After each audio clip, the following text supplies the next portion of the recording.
Bismillahirrahmanirrahim. Assalamualaikum warahmatullahi wabarakatuh.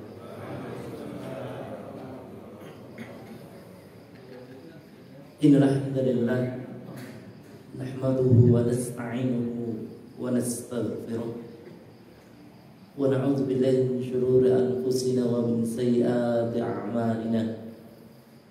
Man yahdihillahu fala mudilla lahu wa man yudlil fala hadiya lahu. Asyhadu an la ilaha illallah wahdahu la syarika lahu wa asyhadu anna Muhammadan abduhu wa rasuluhu, amma ba'd. Kaum muslimin yang dirahmati Allah Subhanahu wa taala, segala puji bagi Allah Subhanahu wa taala, Rabb semesta alam.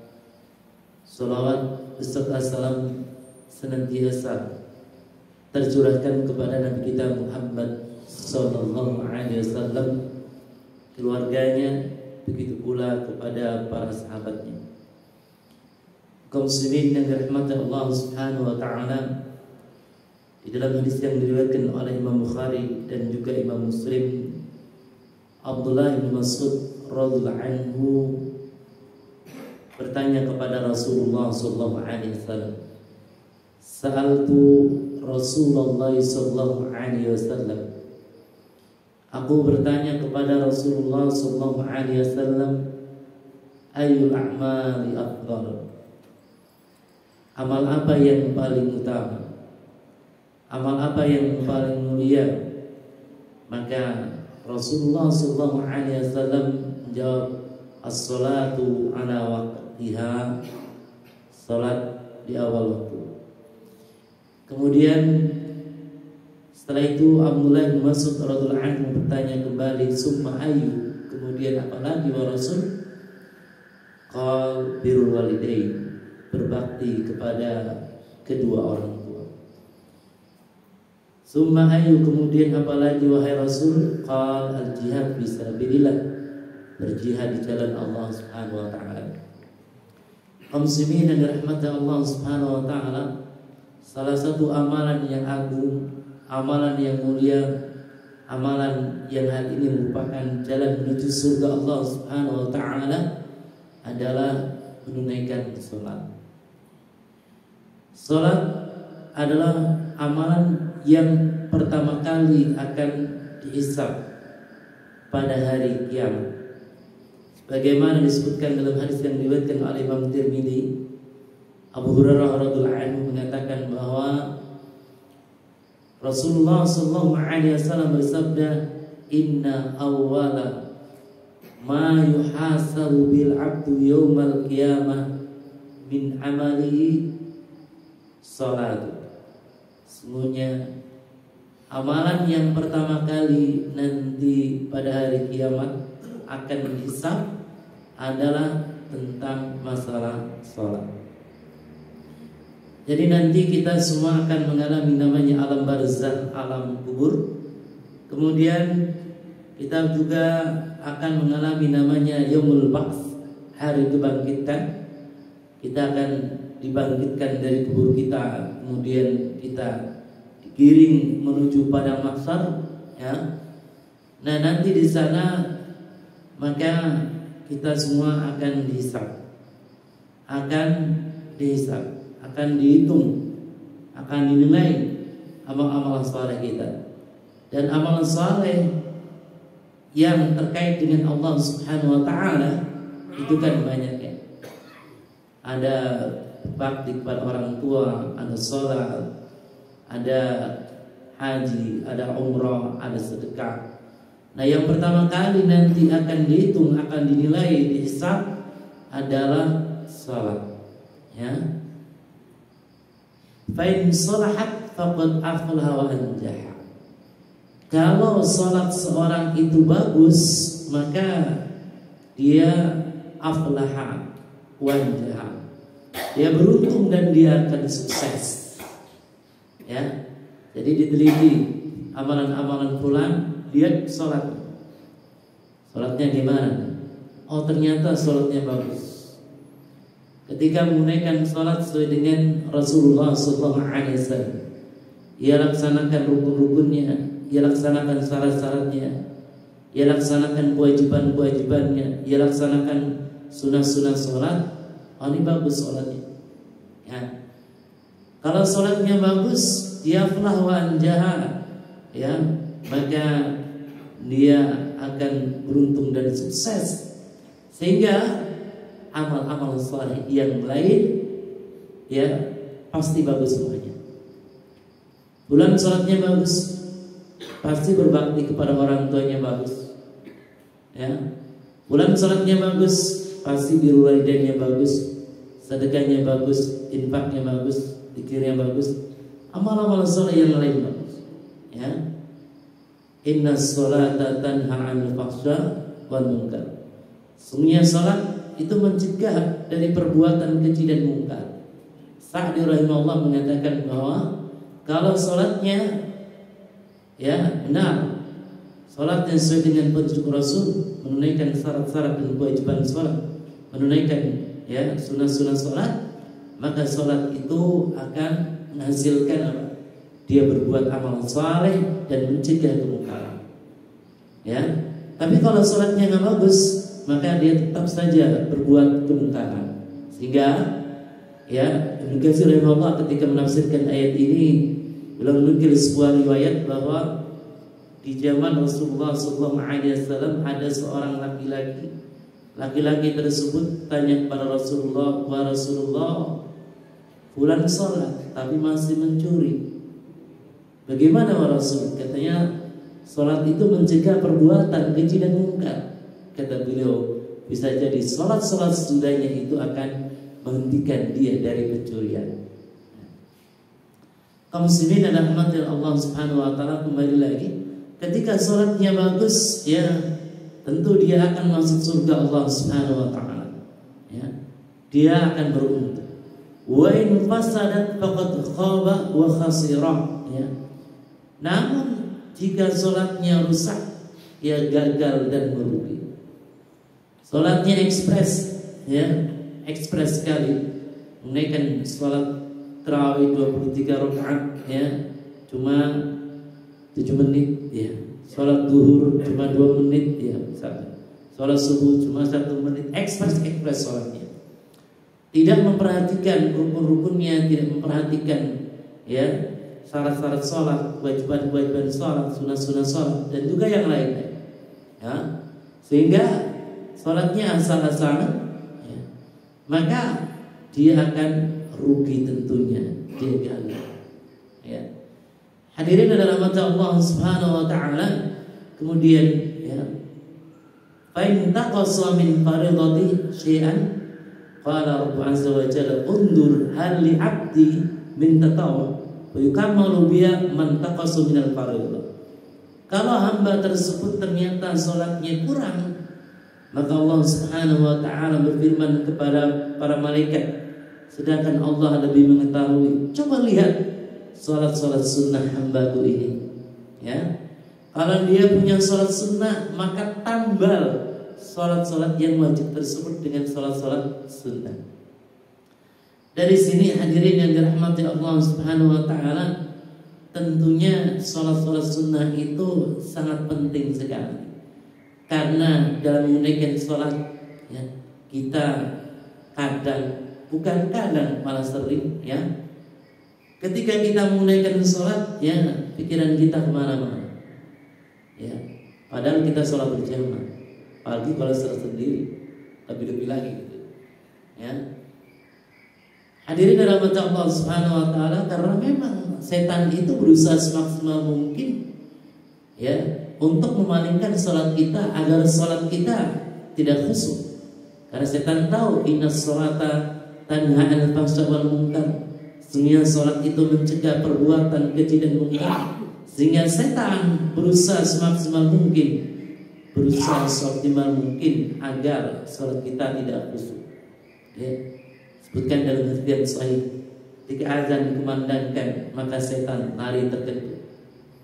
Azan selesai, setan kembali ke masjid. Ketika iqamah dikumandangkan, setan lari lagi, ya, sampai terkejut. Iqamah selesai, setan datang lagi ke masjid.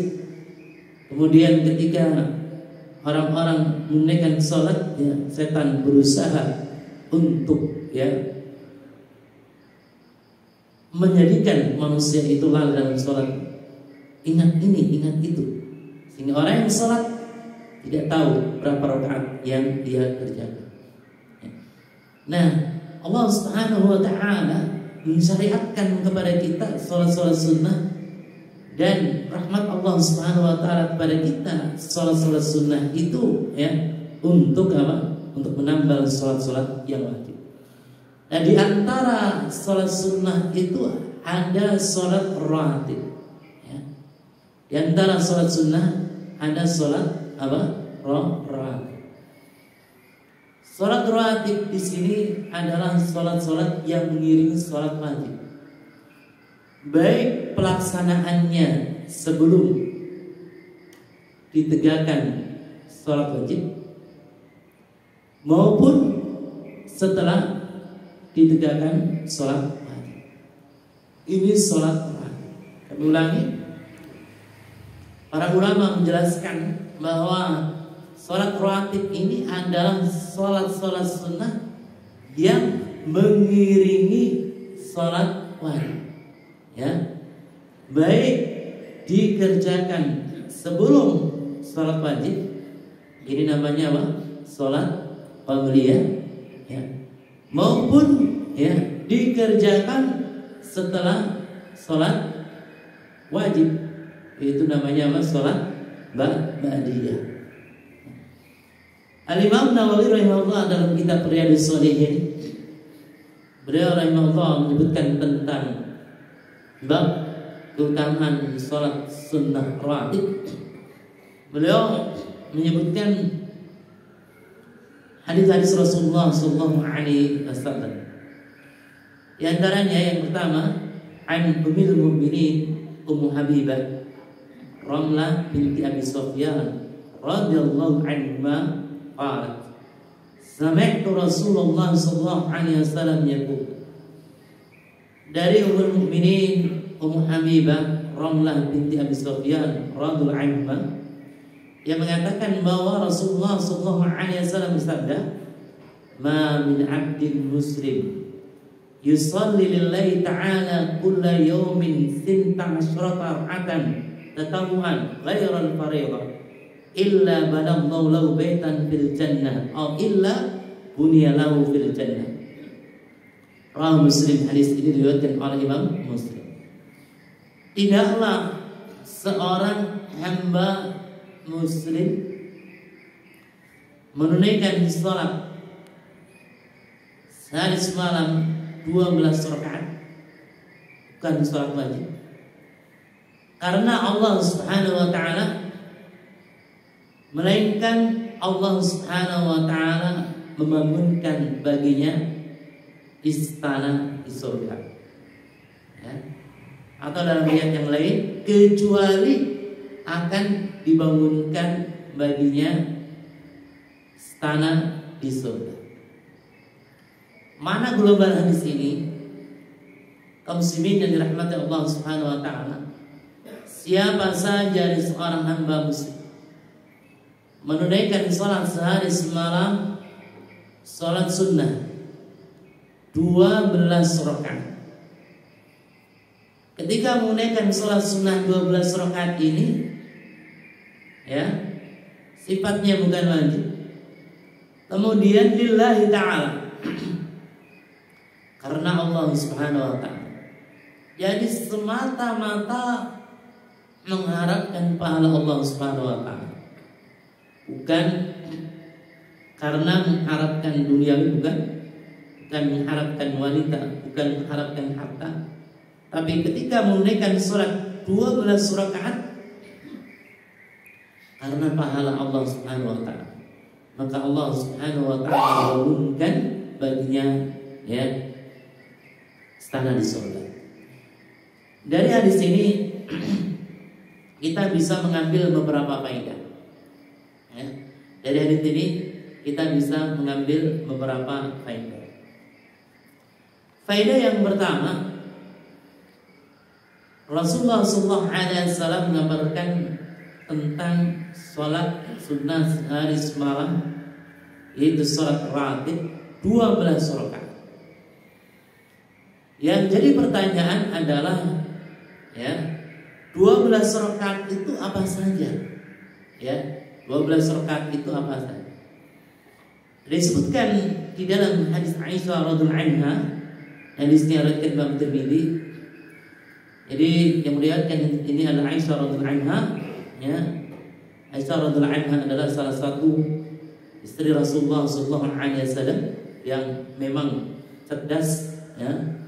Banyak meriwayatkan hadis Rasulullah sallallahu alaihi wasallam dalam permasalahan rumah tangga dan juga permasalahan apa yang dikerjakan oleh Rasulullah sallallahu alaihi wasallam di rumahnya. Nah, Aisyah menyatakan bahwa Rasulullah sallallahu alaihi wasallam bersabda, "Man sabara ala sinta asrata rak'atan minas sunnah banallahu lahu baitan fil jannah." Barang siapa yang sabar, barang siapa yang tekun, barang siapa yang rajin menunaikan salat 12 rakaat, ya, maka Allah Subhanahu wa taala akan membangunkan baginya istana di surga. Ya.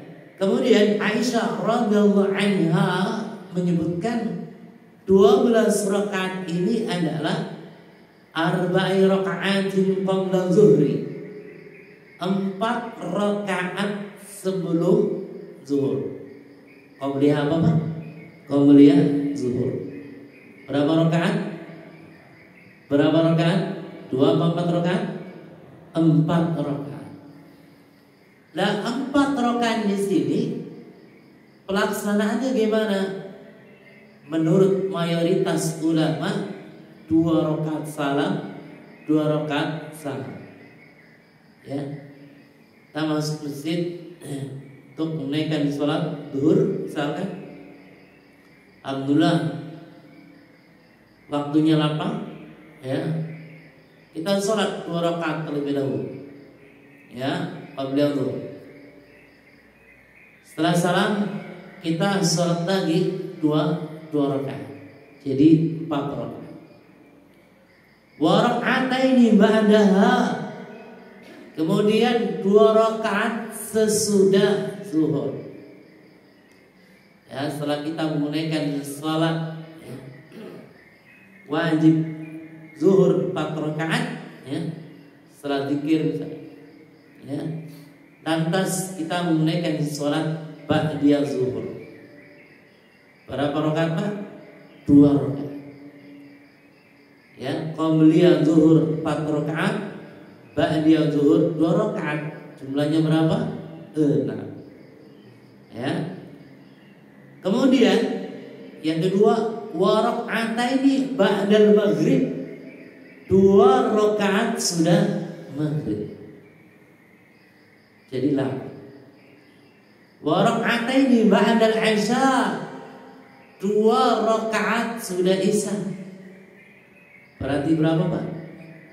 10. Wa raka'ataini qablal fajri, dan 2 rakaat sebelum fajar.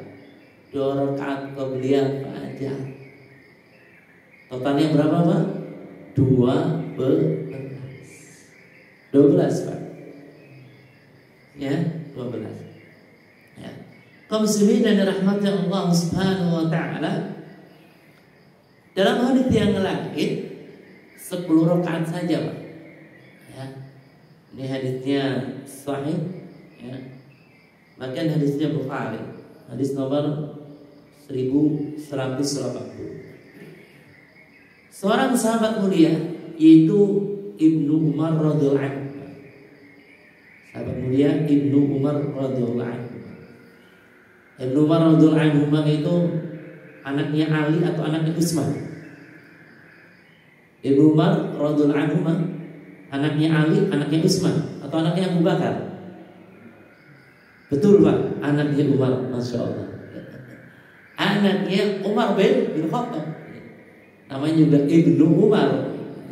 Ibnu kan anak, anaknya Umar, bukan anaknya Ali, bukan anaknya Utsman, bukan anaknya Abu Bakar. Ya. Nah, Ibnu Umar radhiyallahu anhu menyatakan, hafidtu 'anin Nabi sallallahu alaihi wasallam 10 rakaat.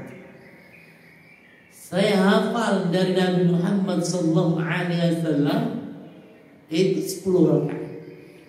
Yang pertama, raka'ataini qabla dhuhri wa raka'ataini ba'da, 2 rakaat sebelum zuhur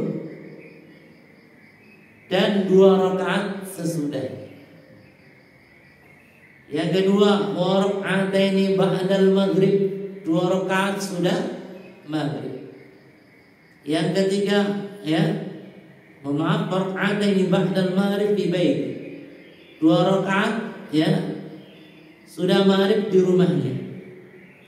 Yang ketiga, wa raka'ataini ba'dal isya fi baiti, 2 rakaat sudah isya di rumahnya. Wa raka'ataini qabla sholati subhi, 2 rakaat sebelum subuh. Berarti jumlahnya berapa, Pak? 10. Jadi satu hadis jumlah sholat rawatib 12, satu hadis menyatakan jumlah rawatib, jumlah sholat rawatib 10. Ini bagaimana memahaminya? Para ulama memberikan penjelasan. Para ulama memberikan penjelasan. Di antaranya seorang ulama kalangan mazhab Syafi'i, yaitu Al-Imam Nawawi rahimahullah, Imam Nawawi rahimahullah, sebagaimana beliau sebutkan dalam kitab Syarah Sahih Muslim, kata beliau rahimahullah, para sahabat kami dari kalangan mazhab Syafi'i dan juga dari kalangan mazhab selainnya menyatakan bahwa perbedaan hadis Rasulullah sallallahu alaihi wasallam dalam masalah jumlah salat sunnah rawatib, maka hal ini mengandung keluasan. Ada yang minimal dan ada yang memang sempurna. Ketika seorang melaksanakan 10 rakaat, berarti dia telah melaksanakan jumlah sholat sunnah rawatib minimal sesuai dengan prinsip sunnah, kata Imam Nawawi. Ketika seorang melaksanakan sholat sunnah rawatib 12 rakaat, berarti dia telah melaksanakan sholat sunnah rawatib secara sempurna. Ini faedah yang pertama. Hadirin dan rahmat Allah Subhanahu wa taala, faedah yang kedua dari hadis Rasulullah sallallahu alaihi wasallam, ma min 'abdin muslim yusalli lillahi ta'ala, tidaklah seorang hamba muslim salat karena Allah Subhanahu wa taala setiap hari 12 rakaat salat sunnah bukan wajib, maka Allah Subhanahu wa taala akan membangunkan baginya istana di surga. Dari hadis ini yang mendapatkan istana surga, di mana istana surga itu bangunannya batu batanya terbuat dari emas dan perak, maka yang mendapatkan keutamaan ini adalah orang yang menunaikan sholat 12 rakaat, di mana sholatnya tekun lagi ikhlas karena Allah Subhanahu wa taala. Ikhlas karena Allah Subhanahu wa taala, mengharap pahala Allah Subhanahu wa taala semata. Rasulullah sallallahu alaihi wasallam bersabda, innamal a'malu binniyat wa innamal likulli imri'in ma nawa. Sesungguhnya amalan itu tergantung niatnya. Syekh Muhammad bin Shalih Al-Utsaimin dalam kitab Syarah Arba'in mengatakan innamal a'malu binniyat. Maksudnya di sini amal-amal saleh itu adanya niat. Ketika hadirin datang ke masjid ini untuk menunaikan sholat subuh, untuk menunaikan kewajiban, kemudian ta'lim, ini disertai dengan niat. Wa inna ma likulli imri'in ma nawa. Sesungguhnya setiap orang itu mendapatkan apa yang dia niatkan. Kalau niatnya bagus, maka mendapatkan pahala dari Allah Subhanahu wa taala. Ya. Kalau niatnya rusak, maka dia tidak mendapatkan pahala di sisi Allah Subhanahu wa taala. Setelah itu Rasulullah SAW memberikan contoh hijrah. Faman kanat hijratu ila Allah wa rasulih, fa hijratu ila Allah wa rasulih. Maka barang siapa yang hijrahnya karena Allah dan Rasulnya, seorang hijrah dari Mekah ke Madinah dalam rangka melaksanakan perintah Allah, dalam rangka melaksanakan perintah Rasulullah, dalam rangka mengharap pahala Allah, maka dia mendapatkan pahala di sisi Allah Subhanahu wa taala. Wa man kanat hijratuhu lidunya yusibuha aw imra'atin yankihuha fa hijratuhu ila ma hajara ilaih. Sebaliknya barang siapa yang hijrahnya karena dunia atau hijrahnya karena perempuan yang dinikahinya, maka hijrahnya karena hal tersebut, dia tidak mendapatkan pahala di sisi Allah Subhanahu wa taala. Ya. Asbabun nuzul hadis ini, asbabul wurud hadis ini, ulama-ulama Syafi'iyah mengatakan, di antara yang Dr. Ibnu Mustafa Bugha sebagaimana disebutkan dalam kitab Sarah Hadis Arba'in, beliau katakan dari kalangan mazhab Syafi'i menyatakan bahwa asbabul wurud hadis ini, latar belakang turunnya hadis ini, di masa Rasulullah SAW ada seorang laki-laki yang berhijrah dari mana ke mana, dari Mekah ke Madinah. Tujuan hijrahnya bukan karena Allah Subhanahu wa taala, namun karena wanita yang dia nikahi. Jadi fulana sudah dilamar, fulana hijrah, sehingga dia pun hijrah, sehingga terkenal dengan muhajir Ummu Qais, orang yang berhijrah karena Ummu Qais. Demikian pula ketika seorang menunaikan sholat sunnah rawatib 12 rakaat, kalau ia niatnya bukan karena Allah, niatnya karena ingin mendapatkan sanjungan, niatnya karena ingin mendapatkan pujian, niatnya karena ingin sehat misalkan, tidak menginginkan pahala Allah, maka dia pun di akhirat tidak mendapatkan pahala. Namun kalau niatnya karena Allah Subhanahu wa taala semata, maka banallahu lahu baitan fil jannah. Allah Subhanahu wa taala akan bangunkan baginya istana di surga. Hadirin yang dirahmati Allah Subhanahu wa taala. Kemudian Al-Imam Nawawi rahimahullah menyebutkan hadis yang selanjutnya di bab keutamaan salat sunnah rawatib. Wa an Ibnu Umar radhiyallahu anhu qala sallaitu ma'a Rasulillah sallallahu alaihi wasallam rak'ataini qabla dhuhri wa rak'ataini ba'daha wa rak'ataini ba'da al-jumu'ati wa rak'ataini ba'da al-maghrib wa rak'ataini ba'da al-isya. Ibnu Umar radhiyallahu anhu meriwayatkan bahwa saya sholat bersama dengan Rasulullah sallallahu alaihi wasallam sholat rawatib. 2 rakaat sebelum zuhur, 2 rakaat sudahnya, 2 rakaat setelah sholat Jumat, 2 rakaat ba'dal maghrib, 2 rakaat ba'da isya. Ini hadis diriwayatkan oleh Ibnu Umar radhiyallahu anhu. Dari hadis ini kita bisa mengambil faedah. Faedah yang pertama dari hadis Bukhari Muslim ini, ternyata kaum belia zuhur itu 2 rakaat. Bagaimana yang tadi telah kita jelaskan.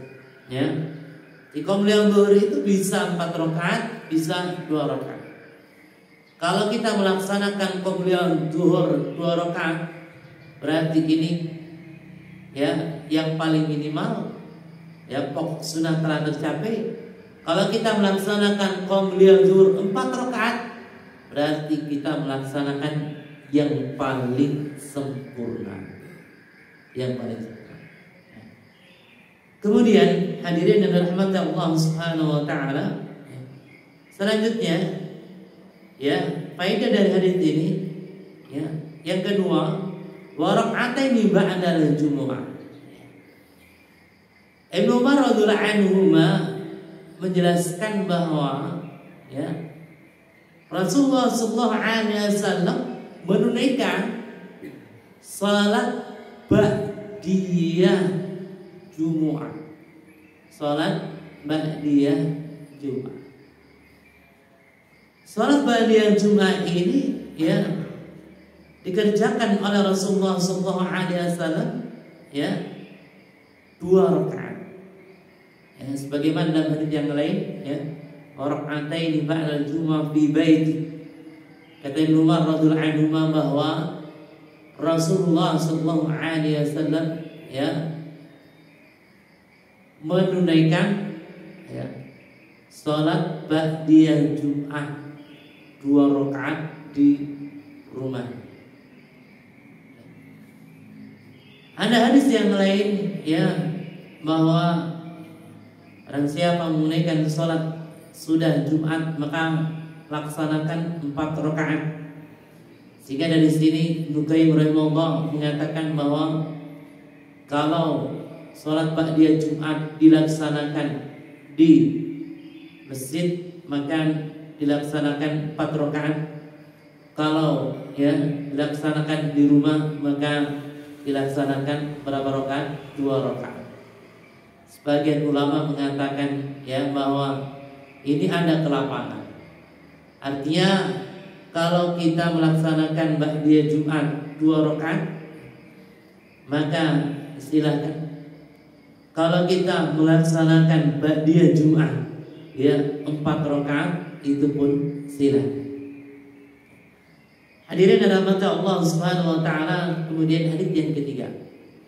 Hadis yang ketiga di sini disebutkan wa an Abdullah bin Mughaffal radhiyallahu anhu qala Rasulullah sallallahu alaihi wasallam baina kulli adzanain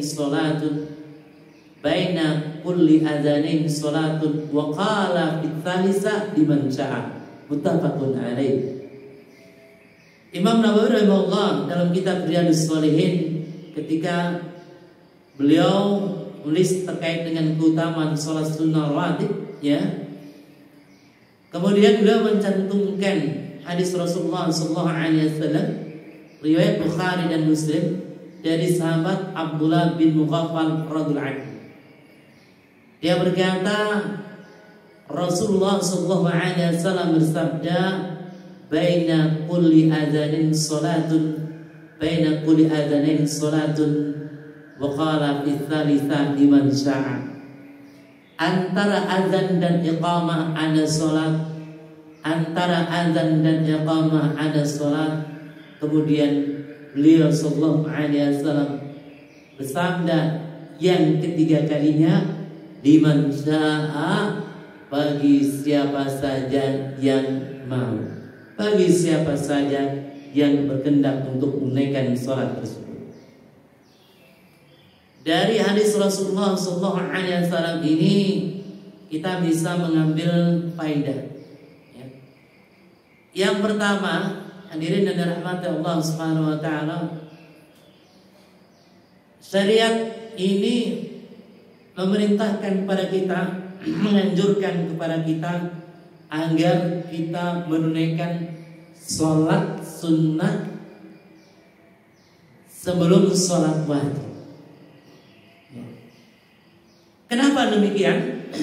Hikmahnya menurut para ulama, hikmahnya adalah agar jiwa kita itu siap ya. Sehingga ketika kita menunaikan sholat wajib ya, kita lebih konsentrasi, kita lebih fokus. Istilahnya sholat rawatib qobliyah itu untuk pemanasan terlebih dahulu. Ini menurut keterangan para ulama. Di antaranya dalam kitab Qaudhul Ahkam. Kitab Qaudhul Ahkam ini kitab Sarahul Mar yang ditulis oleh Syekh Abdullah Al-Basra, beliau mengatakan bahwa sebagian sholat sunnah rawatib dikerjakan sebelum sholat fardu. Beliau katakan untuk menyiapkan jiwa orang yang sholat dalam rangka beribadah kepada Allah Subhanahu wa taala sebelum menunaikan sholat fardu. Itu kata beliau. Seperti halnya seorang ketika hendak main sepak bola gitu, maka ada pemanasan terlebih dahulu, ada pelenturan terlebih dahulu. Nah, ketika seorang benar-benar agar siap menunaikan sholat wajib, maka Allah Subhanahu wa taala syariatkan sholat qabliyah terlebih dahulu, sehingga jiwa nantinya akan benar-benar siap untuk menunaikan sholat wajib. Jiwa itu akan menjadi lebih khusyuk, lebih tenang dalam menunaikan sholat wajib. Itu faedah yang pertama. Faedah yang kedua, para ulama menyebutkan ada sholat-sholat sunnah qabliyah yang memang rawatib ditekankan, ada yang tidak ditekankan. Yang ditekankan itu apa? Sholat-sholat sunnah rawatib yang ditekankan untuk dikerjakan. Yang pertama, qabliyah apa? Fajar. Qabliyah subuh. Berapa rakaat, Pak? Dua rakaat. Ini ditekankan sampai-sampai Rasulullah SAW bersabda, "Raka'atal fajri khairu minad dunya wa ma fiha." 2 rakaat qabliyah subuh itu, Pak, lebih baik daripada dunia dan seisinya, Pak. Itu 2 rakaat subuh, Pak. Kata Syekh Utsaimin, lebih baik daripada emas, lebih baik dari perak, lebih baik dari bangunan-bangunan mewah, tanah dan segala yang di dunia. Kita terkadang mengejar dunia, tapi kita lupa ada yang lebih baik daripada dunia. Itu apa? 2 rakaat subuh. Usahakan, makanya kalau kita memang berangkat dan harus pagi, usahakan 2 rakaat subuh kita kerjakan. Kalau lebih baik daripada dunia. Kita ketika itu bekerja ngejar untuk dunia, karena kita memiliki kewajiban, namun kita meninggalkan 2 rakaat subuh, sayang sekali. Kemudian yang kedua adalah qabliyah zuhur. Qabliyah zuhur tadi telah disampaikan berapa rakaat, Pak? Berapa rakaat? 4 rakaat yang paling sempurna. Boleh juga berapa rakaat? 2 rakaat. Kemudian ada juga yang tidak ditekankan. Apa contohnya tidak ditekankan? Qabliyah maghrib 2 rakaat. Itu tidak ditekankan. Kalau kita mau melaksanakan sholat qabliyah maghrib 2 rakaat, silakan. Kalau tidak pun silakan. Kata Rasulullah SAW, "Sallu qabla al-maghrib, sallu qabla al-maghrib." Qala fi tsalitsah liman syaa. Salatlah kalian sebelum maghrib 2 rakaat, salat kalian sebelum maghrib 2 rakaat. Kemudian beliau bersabda untuk yang ketiga kalinya, bagi siapa saja yang mau. Begitu pula Isya, qabliyah Isya itu liman syaa. Silakan kau melaksanakan 2 rakaat, silakan. Kalau tidak pun tidak masalah. Kalau tidak masalah. Nah, bagaimana sebelum asar? Kalau mayoritas ulama mengatakan, liman syaa juga melaksanakan, silakan. Tidak melaksanakan juga nggak masalah. Namun kalau mazhab Syafi'i, karena mazhab Syafi'i menyebutkan bahwa ada rawatib qabliyah asar 4 rakaat, yang memang ditekankan untuk dikerjakan. Ini mazhab Syafi'i. sebagaimana disebutkan dalam kitab Ghayatul Tafrih berdasarkan hadis Rasulullah sallallahu alaihi wasallam, ya, man shalla arba'an qabla al-'asri, ya, rahimallah man shalla arba'an qabla al-'asri.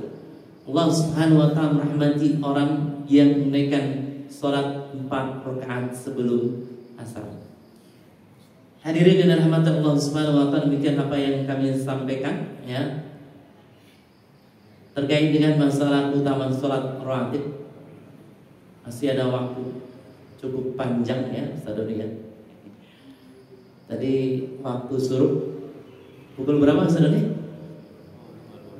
Iya, tambah lagi 20 menit, ya. 8 tambah 20 menit, nah, sekitar 28 menit, ya.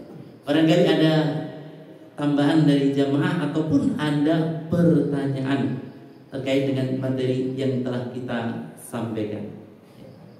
Mangga, silakan.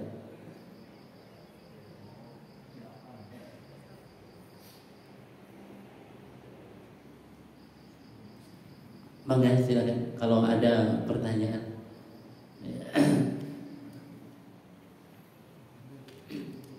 Iya, mau bertanya, Pak?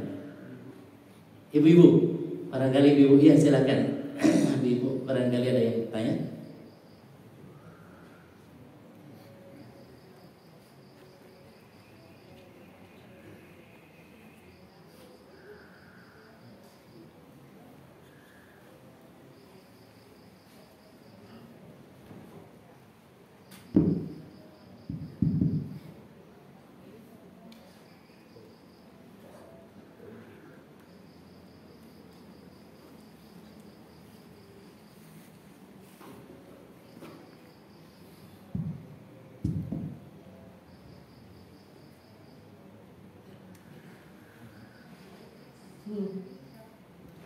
Assalamualaikum warahmatullahi wabarakatuh.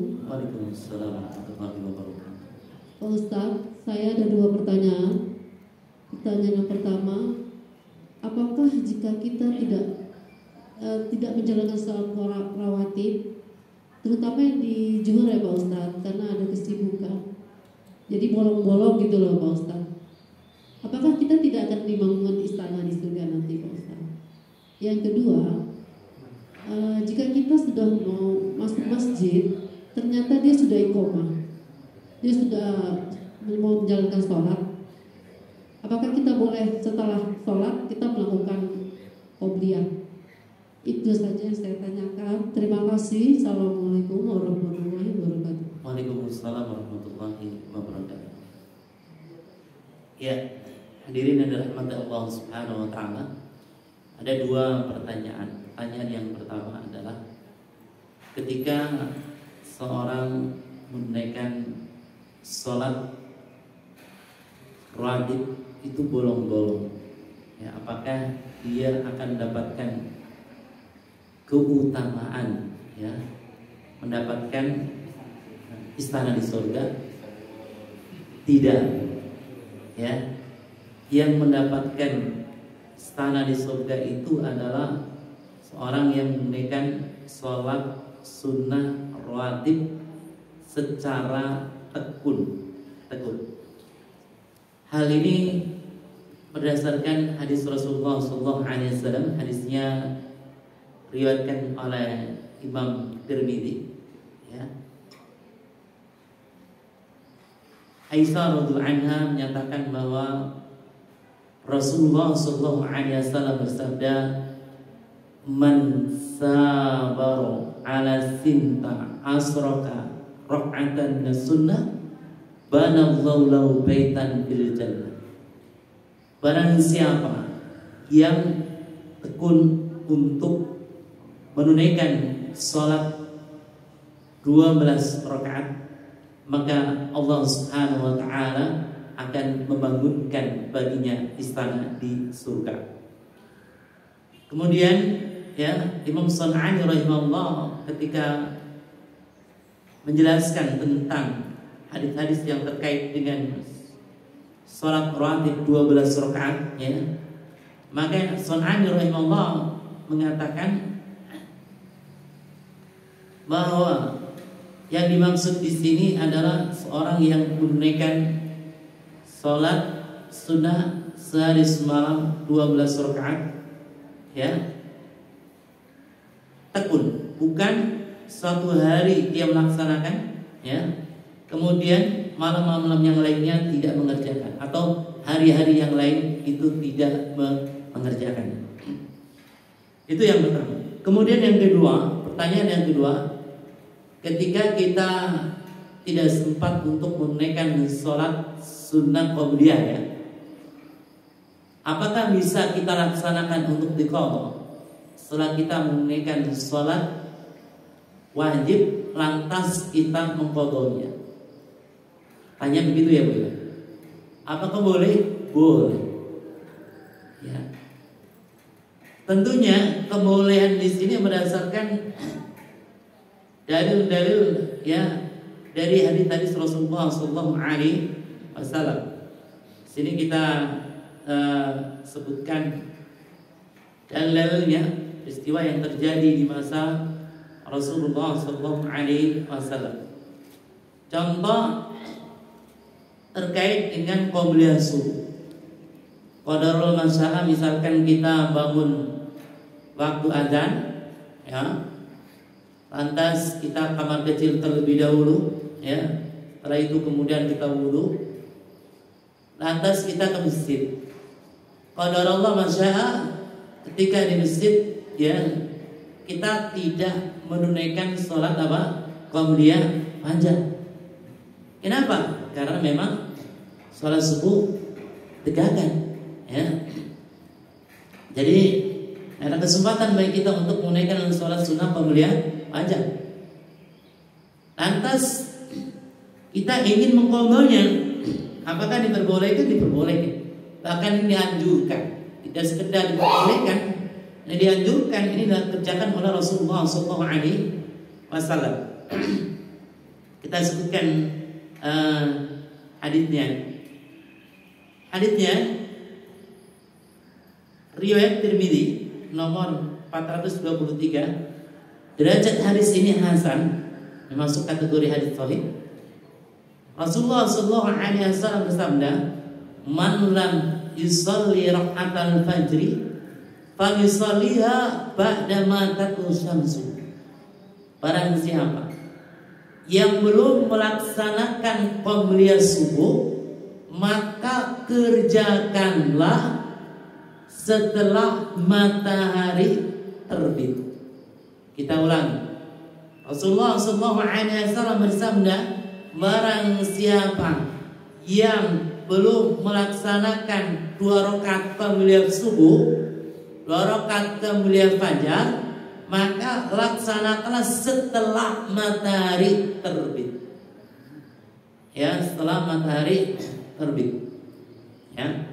Hadirin dan rahmati Allah Subhanahu wa taala. Dari hadis ini, maka para ulama mengatakan bahwa pelaksanaan qadha untuk qabliyah fajar yang pertama bisa dilaksanakan setelah matahari terbit, dan inilah yang paling utama. Ini yang paling utama. Kenapa? Karena berdasarkan hadis Rasul, bentuknya ucapan, bentuknya perintah. Siapa saja yang belum melaksanakan 2 rakaat qabliyah fajar, maka laksanakan setelah matahari terbit. Yang kedua, boleh juga dilaksanakan setelah sholat subuh. Kami ulangi, boleh juga dilaksanakan setelah sholat subuh. Setelah sholat subuh zikir, habis itu mengqadha qabliyah subuh. Atau setelah sholat subuh bergeser dulu, ya, bergeser dulu. Misalkan sholat wajib di sini, bergeser ke kanan atau bergeser ke kiri atau ke depan atau ke belakang. Kemudian kita, ya, melaksanakan sholat qabliyah subuh. Karena nggak boleh, ya, sholat, ya, wajib disambung dengan sholat sunnah hingga berbicara atau hingga pindah gitu. Begitu. Nah, dalilnya mana? Dalilnya ada. Ya, ini berdasarkan hadis Rasulullah SAW. Hadisnya riwayat Tirmidzi 422, Abu Daud nomor 1267, ya. Hadis ini sahih. Sebagaimana dikatakan oleh Syekh Muhammad bin Nasruddin Al-Albani rahimahullah, ya, dari Muhammad bin Ibrahim dari kakeknya yang bernama Qais yang mengatakan, ya, Nabi Muhammad SAW keluar lalu sholat diqomahkan, ya, maka aku sholat subuh bersama dengan Rasulullah SAW, ya. Kemudian Nabi Muhammad SAW pergi dan menjumpaiku tengah mengerjakan sholat. Maka beliau sallallahu alaihi wasallam kata kepadaku, "Mahalan ya Qais, as-salatani ma'ana?" Sebentar wahai Qais, apakah dua sholat sekaligus? Qultu ya Rasulullah inni lam akun raka'tu rak'atain fajri. Qala fa idza idzan. Wahai Rasulullah, sesungguhnya aku belum melaksanakan sholat sunnah fajar. Beliau bersabda, kalau begitu tidak apa-apa. Dalam riwayat yang lain dikatakan, fasakata Rasulullah sallallahu alaihi wasallam. Rasulullah sallallahu alaihi wasallam terdiam. Jadi mana hadis secara global bahwa di zaman Rasulullah sallallahu alaihi wasallam ada seorang sahabat namanya Qais. Qais ini pernah ke masjid, ya, salat subuh ditegakkan. Dia belum sempat menunaikan salat qabliyah subuh. Sehingga Qais ini menunaikan salat subuh bersama dengan Rasulullah sallallahu alaihi wasallam. Kemudian setelah salat subuh, ya, Qais ini melaksanakan qabliyah subuh. Ya, setelah selesai ditegur sama Rasulullah sallallahu alaihi wasallam, "Wahai Qais, sebentar wahai Qais, apakah salat subuh itu 2 kali? Oh, menunaikan salat subuh 4 rakaat." Kata Qais, "Wahai Rasulullah, tadi aku belum sempat menunaikan qabliyah subuh. 2 rakaat yang saya kerjakan setelah sholat subuh ini adalah qabliyah subuh." Ya. Pas kata Rasulullah sallallahu alaihi wasallam, Rasulullah sallallahu alaihi wasallam diam. Berarti Rasul memberikan apa? Persetujuan. Namanya dalam bahasa syar'inya adalah sunnah takririyah. Persetujuan dari Rasulullah sallallahu alaihi wasallam. Karena hadis Rasul ada yang berupa qauli, ada yang berupa ucapan, ya, ada yang berupa fi'li perbuatan, ada yang berupa takriri, yaitu persetujuan dari Rasulullah SAW. Nah, hadis ini menyatakan Rasul memberikan persetujuan kepada siapa? Kepada Qais melaksanakan qadha qabliyah subuh, dilaksanakan setelah sholat subuh. Dan yang kedua, ya Bu, gimana Bu? Maaf Pak Ustadz, yang tadi saya tanyakan yang bolong-bolong itu gimana? Apakah hukumnya? Sedangkan sholat sunnah itu bukannya sholat qobliyah itu kan sunnah Pak Ustadz, tidak wajib. Jadi apakah ada sanksi hukum? Iya, sanksi hukum nggak ada, karena sunnah. Sanksi hukum nggak ada, ya, nggak ada. Kenapa? Karena sunnah. Sholat sunnah itu sholat yang dikerjakan oleh seorang, maka dia akan mendapatkan pahala di sisi Allah Subhanahu wa taala. Ketika meninggalkannya, maka tidak mendapatkan siksa. Namun rugi. Ya, rugi-ruginya gimana? Kan nanti dari di hari kiamat kan kita butuh penambah apa? Sholat. Kita kan sering, ya Pak, Bu, sering sholat ya. Kadang pikiran kita melayang, bukan kadang, sering gitu kita. Iya, sholat zuhur misalkan, rakaat yang pertama bersama dengan imam, rakaat kedua bersama dengan imam. Tahu-tahu kok imam salam gitu kan? Tahu-tahu imam salam kan? Nah kalau kita tidak punya tabungan sholat sunnah, waduh, sayang kan? Ya, untuk menempel sholat sunnah, sholat wajib itu gitu kan? Kemudian hadirin dalam mata Allah Subhanahu wa taala, ya, dengan banyak sholat sunnah kita akan mendapatkan banyak pahala di sisi Allah Subhanahu wa taala. Nah, kalau kita tidak sholat sunnah, sayang kan? Kayak di dunia ini kan kita, masya Allah ya, pengen yang sempurna gitu, pengen yang sempurna. Punya rumah yang pengen yang bagus, sempurna gitu. Ya, punya mobil yang pengen yang bagus juga, sempurna. Itu wajar. Apalagi perkara-perkara yang akhirat. Ya tentunya kita pengen sempurna. Terakhir hadirin dalam rahmat Allah Subhanahu wa taala, dari pertanyaan ini sana sebutkan dari lagi Rasulullah SAW pernah mengqadha ba'diyah zuhur. Beliau laksanakan setelah sholat asar. Setelah sholat asar termasuk waktu dilarang sholat, bukan Pak? Dilarang kan? Setelah sholat subuh termasuk dilarang sholat, bukan? Dilarang Pak. Namun kalau ada sebabnya jadi boleh. Kalau ada sebabnya jadi boleh. Sholatnya ada sebabnya. Di antara sholatnya ada sebabnya mengqadha. Nah ini pernah terjadi di masa Rasul. Hadisnya sahih Pak. Hadisnya Imam Bukhari ya, dan juga hadisnya riwayat Imam Muslim. Musalamah radhiyallahu anha menyatakan bahwa ya Rasulullah SAW pernah sholat sesudah asar 2 rakaat. Ini Musalamah lihat sendiri. Akhirnya Musalamah itu penasaran, bertanya kepada Rasulullah, "Wahai Rasulullah, gimana nih Rasul? Kau sholat sudah asar 2 rakaat ya? Ya, kumaha?" Penjelasannya wahai Rasul gitu. Ya. Kemudian kata Rasulullah SAW kepada Musalamah, "Ya binta Abi Umayyah, wahai anak perempuan Abi Umayyah, wahai Ummu Salamah, salti rak'ataini ba'dal asri, innahu atani nasu min abdil Qais bil Islam min qaumihim fasaquluni rak'ataini allataini ba'dal zuhri fahuma atan." Wahai putri Abu Umayyah, engkau bertanya kepadaku tentang 2 rakaat setelah asar yang aku kerjakan. Sesungguhnya sejumlah orang dari Bani Abdul Qais datang kepadaku ya dengan membawa keislaman dari kaum mereka. Jadi beberapa orang dari Bani Abdul Qais datang ke Rasul. Ya, berapa orang masuk Islam, sehingga banyak pertanyaan kepada Rasulullah SAW. Dari mulai setelah zuhur sampai asar, tanya terus.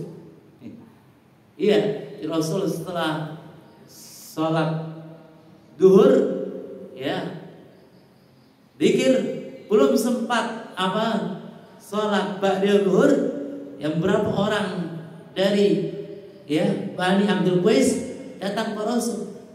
Di antara mereka masuk Islam, sehingga mereka ya semangat sekali bertanya tentang masalah Islam sampai asar ya. Kemudian Rasul sholat asar bersama dengan para sahabat. Setelah itu pulang ke rumah, dan di rumah Rasulullah SAW melaksanakan ba'diyah zuhur 2 rakaat. Begitu. Allah alam bisa. Ada lagi? Barangkali ada pertanyaan? Masih ada waktu. Iya, silakan Pak. Assalamualaikum warahmatullahi wabarakatuh. Waalaikumsalam warahmatullahi wabarakatuh. Saya pernah di rest area sholat asar. Dikira saya itu melaksanakan sholat pagi. Ternyata dia sholat qobla, saya mengikutinya aja. Begitu saya udah 2 rakaat, dia udah selesai. Ini apa kata saya udah selesai lagi gitu ya. Saya lanjutin aja sampai selesai sholat asar. Apakah saya sholat wajib saya? Tidak. Gimana Pak dari awal terang dengar? Jadi begini Pak, saya pernah di rest area gitu ya, mengikuti makmum. Bapak sebagai makmum? Iya, sebagai makmum. Kata orang, dikira saya dia sholat wajib, padahal enggak, ternyata qobla asar gitu ya. Dia qobla asar. Qobla asar. Dikira Bapak dia sholat asar. Sholat asar, saya ikutin aja. Pas begitu dia selesai, 2 rakaat dikira saya mungkin dia udah duluan gitu. Akhirnya saya lanjutkan sampai 4 rakaat. Iya. Boleh nggak gitu? Setelah saya wajib itu yang asar itu Sah tidak gitu. Karena apa? Ternyata setelah itu akhirnya dia sholat asar rame-rame gitu. Apakah saya juga boleh ikut lagi? Gitu. Terima kasih. Assalamualaikum. Ya, jazakumullah khairan katsiran. Jadi inti pertanyaannya adalah ketika imam itu sholat sunnah, kita sholat wajib, boleh atau tidak gitu? Boleh, boleh. Dalilnya mana? Yang pertama adalah innamal a'malu binniyat wa innamal likulli imri'in ma nawa. Dari hadis ini para ulama mengatakan bahwa tidak ada kewajiban bagi makmum untuk menyamai imam dalam masalah niat. Saya ulangi. Rasulullah SAW bersabda, innamal a'malu binniyat. Sesungguhnya amalan itu tergantung pada niat. Dari hadis ini para ulama memberikan faedah, tidak ada kewajiban bagi makmum untuk menyamai imam dalam masalah niat sholat. Sehingga ketika imam dia sholat asar, kita sholat duhur, itu sah. Ini cuma rakaatnya kan sama ya, sah gitu ya. Kemudian kalau imam sholat wajib, kita sholat sunnah, sah juga.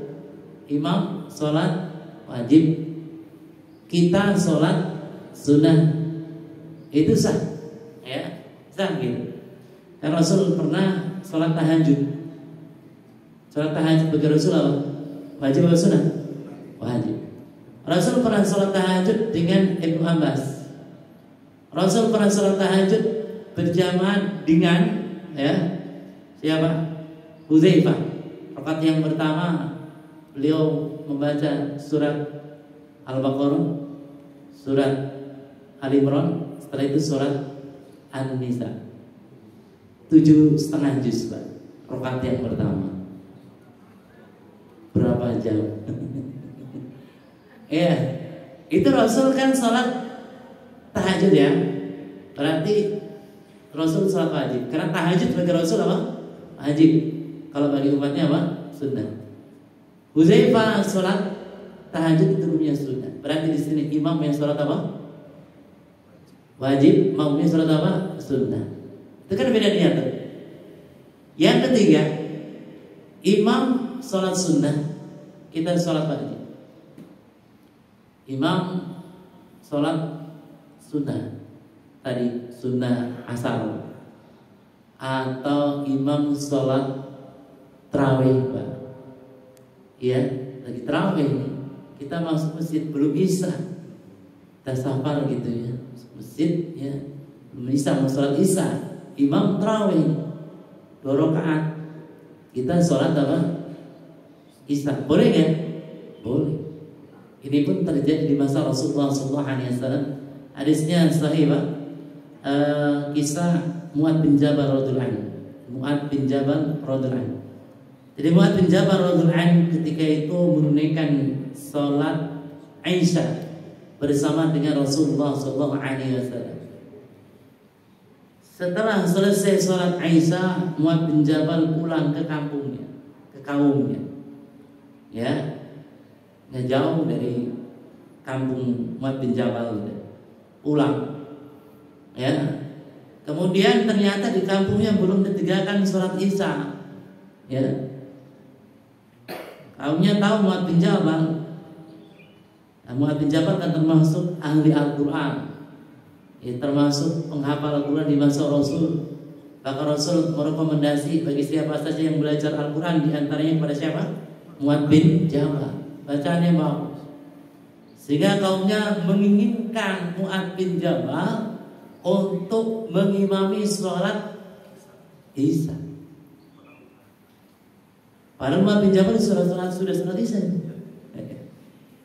Sholat lagi Mu'adz bin Jabal. Di situ para ulama mengambil istinbat, sholat Mu'adz bin Jabal itu adalah sholat sunnah.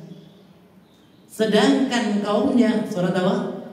Isa sholat wajib. Berarti di sini ada perbedaan niat antara imam dan makmum. Imamnya sholat apa? Sunnah. Makmumnya sholat apa? Sholat wajib. Itu boleh. Antum masuk masjid atau kita masuk masjid, ya, ada yang sholat, ya, ba'diyal zuhur, sholat sunnah kan? Kita belum sholat zuhur, ya, kita menjadikan orang yang sholat ba'diyal zuhur itu sebagai imam, nggak masalah. Atau fulan mau sholat ba'diyal zuhur, mas mau sholat apa? Ba'diyal zuhur, saya belum sholat zuhur nih, saya jadi makmum ya mas, jadi imam gitu kan? Enggak. Sholat, ya, itu boleh, ya. Allah a'lam bishawab. Demikian Pak. Ada lagi silakan.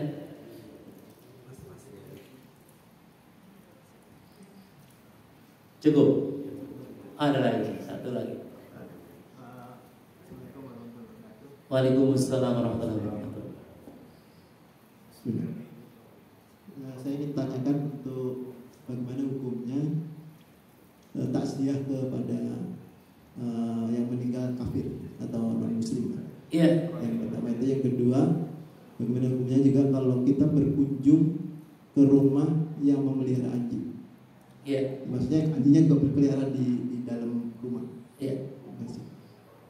Dari rahmat Allah Subhanahu wa taala, yang pertama adalah ketika kita takziah kepada non muslim itu bagaimana? Para ulama mengatakan diperbolehkan, asalkan pada saat itu bukan waktunya bertepatan dengan siar-siar agama mereka. Kan kadang ada siar agama mereka. Jadi misalkan ketika pada waktu itu prosesi agama mereka terkait dengan masalah pengkuburan apa-apa gitu ya. Ada prosesinya kan. Tapi kalau di luar prosesinya, takziah saja, itu para ulama mengatakan boleh kan. Misalkan ada tangga meninggal dunia non muslim pagi-pagi, kita langsung takziah gitu. Itu belum ada prosesi apa-apa gitu. Ya, para ulama mengatakan boleh. Tapi kalau ada prosesinya, prosesi tertentu gitu ya, maka tidak benarkan. Tinggal tunggu saja gitu. Tunggu ya. Tinggal waktu yang tepat, kira-kira nggak ada prosesinya kapan gitu. Itu. Kemudian yang kedua, terakhir, dari rahmat Allah Subhanahu wa taala, bagaimana kalau ya misalkan kita berkunjung ya di rumah yang memang melihara anjing. Itu bagaimana gitu? Secara hukum Islam boleh. Secara hukum Islam itu hukumnya adalah boleh. Fatir Ustaz, ya. Fatir gimana? Nanti anjing itu menjilat sesuatu tertentu. Khawatiran itu dihilangkan. Kecuali ada bukti kalau anjing tersebut ya menjilat-jilat tertentu, ya, lantas kita ya nempel pada yang jilat anjing, baru ya masa sucikan tubuh kita 7 kali pencucian, yang 1 kali yang pertama dengan apa? Dengan tanah. Tapi kalau nggak ada buktinya, enggak, kembali kepada hukum awal, ya, kembali kepada hukum awal. Suatu itu asalnya suci, kecuali kalau misalkan ada ya dalil yang mengatakan bahwa itu adalah najis. Wallahu a'lam bishawab. Subhanakallahumma wa bihamdik asyhadu an la ilaha illa anta astaghfiruka wa atubu ilaik. Assalamualaikum warahmatullahi wabarakatuh.